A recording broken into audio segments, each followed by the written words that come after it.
Hi guys! Welcome back again to my channel. And for today's video ay mag-unboxing naman tayo guys ng isang item na in-order namin. Ayan, so shoutout muna kay Kuya.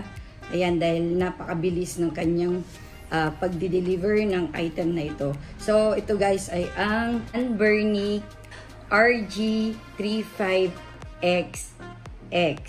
Ayan. Bago natin to buksan guys, ay panoorin muna natin tong video na ito.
Unboxing na natin. Maliit lang na box siya guys. So makikita nyo nandito guys yung mismong device. Kita natin. So may protector siya guys. Okay. Wow, ang ganda. Tapos meron din dito guys. Ayan, so isang manual lang. Tapos wipes. So 1 and 2, which is wet and dry. Ayan. Wet and dry. Meron na rin siyang screen protector. Ayan. So, pwede nyo na rin siyang ikabit, guys, kung gusto nyo. Tapos, meron ding cord. Ayan. So, ito, guys, yung USB cord for charging. Ayan. So, bali wala ditong adapter guys. So, yun lang naman. Very basic lang yung laman nitong Anbernic na to. Ayan. So, balik muna natin guys. So, bali guys yung price nitong Anbernic RG35XX na ito is 3,699. So, included na dito guys itong, syempre yung unit. Tapos, yung 5,600 plus na mga games. Ayan, mamaya papakita natin guys yung mga games, okay? Tapos, included na rin dito guys yung SanDisk na SD card na 64 gig. Ayan, so nandito na bali siya guys ha. Hindi ko na siya pinakita dito sa unboxing. So, nandito na rin siya sa loob. Tapos, meron na rin to guys na Garlic OS. At hindi siya yung stock OS na sinasabi nila. So, medyo wala akong idea about sa mga to. Itong operating system na ginagamit for this device. Or itong gaming, retro gaming device na ito. So, yun guys yung pinaka-package na nitong Anbernic na binili namin or pinurchase namin. Ayan, so bali ang cash on delivery nito guys is nagre-range siya 350. So, total of 4,049 pesos siya lahat-lahat. Ayan, with delivery na po yun ha. Okay, so gusto ko lang i-shoutout si Tech Daddy, ayan, sa aming pinag-orderan na talaga namang legit seller siya guys at talagang recommended siya guys sa pagdating dito sa mga gaming device. Ayan, so kung gusto nyo guys umorder nito, ayan, bisitahin nyo lang kanyang Facebook page, si Tech Daddy. Ayan, so makikita nyo guys sa screen na to yung kanyang Facebook page. Okay, so dumako naman tayo guys sa mga specs. Alam ko na maraming makaka-relate dito sa Anbernic retro game console na ito. So, alam ko mga batang 80s and 90s makaka-relate kayo dito. Papakita ko na lang guys yung mga specs kasi hindi naman tayo masyadong bihasa sa pagdating sa mga ganitong klaseng device.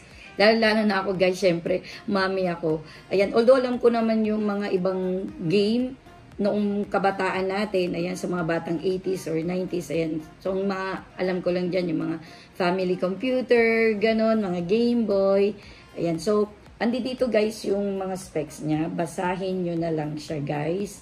Ayan, so, hindi ko na masyadong i-elaborate yan. Okay? So, kayo na pong magbasa. At nasa manual naman guys, yung mga ibang needed na info na gusto nyo malaman about this Anbernic retro game. It's classic handheld po. Ngayon guys ay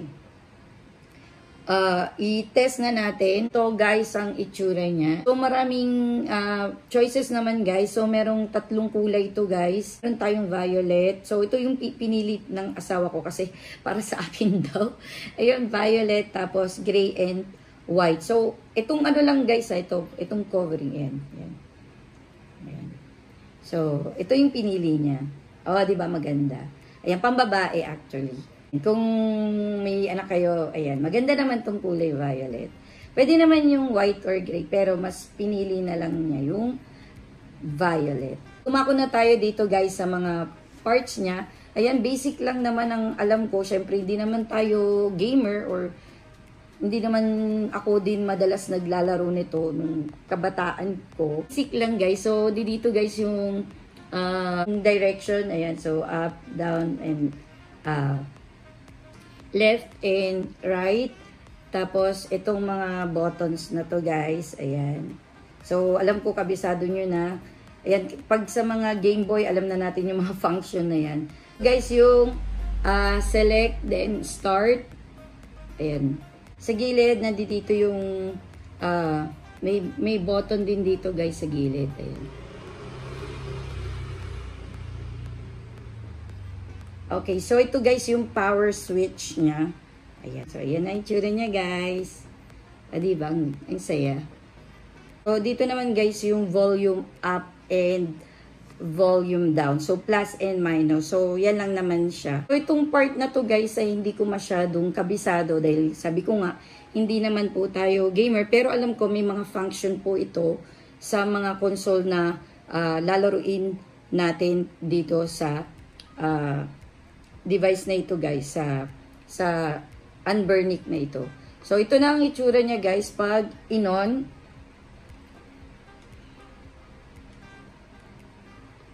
Ayan. So ganyan siya guys. Yan ang itsura niya. Meron tayong iba't ibang game console dito guys. So mamaya papakita natin. Yung pinaka-screen niya guys so medyo malaki siya compared sa mga Game Boy na nakagisnan natin, 'di ba guys? Medyo maliit-liit yung screen. Convenient naman siya gamitin at hindi naman siya yung super liit na talagang alam mo gagamit ka pa ng salamin para makapaglaro. Yan, so mas pinalaki na guys yung screen niya compared sa mga old Game Boy natin noon or mga Nintendo natin noon. Ayan, so medyo maganda-ganda na siya ngayon. Ito na yung sinasabi natin na mga games, console. Sa mga may hilig guys na maglaro ng mga Game Boy, family computer, or kung ano-ano pa mga laro natin nung kabataan natin. Ayan, mga batang 80s, 90s, makaka-relate kayo dito sa mga game console na nandito sa Anbernic. So, dito guys yung PS1. Ayan. So, marami yan guys ha. Hindi ko na iisa-isahin. I-arrow down nyo na lang. Kung kabisado nyo to guys. Kasi ako naman simpleng family computer, Game Boy. Ganun-ganun lang naman tayo noong kabataan natin. Pero kung kayo guys ay may hilig kayo sa iba't ibang laro at kabisado nyo pa. Ayan. For sure mag-e-enjoy kayo dito sa device na ito.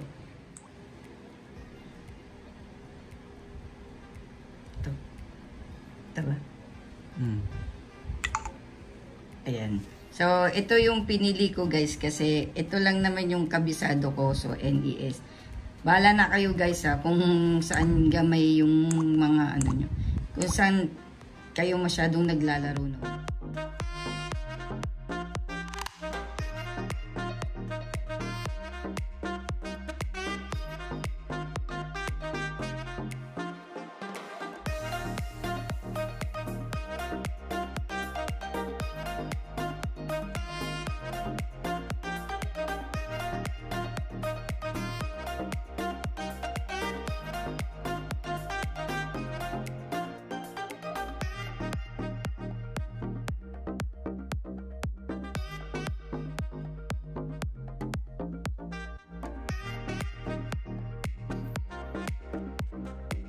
Ayan guys, so nakita nyo na kung paano gamitin at laruin itong Ann Bernie RG35XX. So, sa amin naman guys, okay na okay siya. Very handy. Kung gusto nyo guys, mamili na lang kayo ng mga kulay nito. So, 3 kulay siya guys. So, ito pinili lang ng asawa ko. Ayan. Pwede naman yung puti or gray. Bahala na kayo guys. Tapos, ayun guys, bisitahin nyo na lang guys si Tech Daddy sa kanyang Facebook page. Ilalagay na lang natin ulit dito sa mga gustong umorder. Ayan, legit naman siya guys. At nakita nyo naman yung performance niya. So, bala na kayong mag-adjust guys sa sound. Tapos, medyo ano lang siya, parang di kasi namin pa kayang i-explore. Di pa namin alam i-explore. Nagde-demo pa siya ng game, ganon. Kaya, di pa namin siya masyadong kabisado. Pero so far, so good naman siya. Okay naman. So, kung ano yung mga laro natin, yung mga kabataan natin, ay ganon na ganon pa rin naman ang itsura niya. Siyempre, lipas na tayo dyan, guys. Kaya medyo nangangapa-ngapa pa tayo sa pag-press ng mga button. Medyo ingat-ingat lang, guys. Katulad ko na hindi ko nakabisado paano laruin. Ayan, dahil baka mamaya sirang-sira kagad yung button nitong device na ito. Pero so far, okay naman siya. May mga laro naman na hindi ko masyadong gamay. Piling-pili lang. Pero kung sa palagay nyo naman yung mga ibang nakasulat na mga console na games, puntahan nyo na lang guys at i-check nyo na lang. At kung gusto nyo naman ay mag-check din kayo ng mga ibang review dito sa YouTube. At para makita nyo pa yung mga ibang specs. Kasi hindi ko naman to guys kabisado. So basic lang guys ang may share ko sa inyo. And ayun guys, okay naman kahit paano naman nakaka-enjoy siyang laruin at very handy siya at kasyang-kasya to guys sa bulsa, sa pocket nyo. So yun lang guys ang aking may share and I hope you like this video at kung nakarating ka sa part na ito, please don't forget to like and subscribe to my YouTube channel. Thank you for watching. Have a great day. Bye!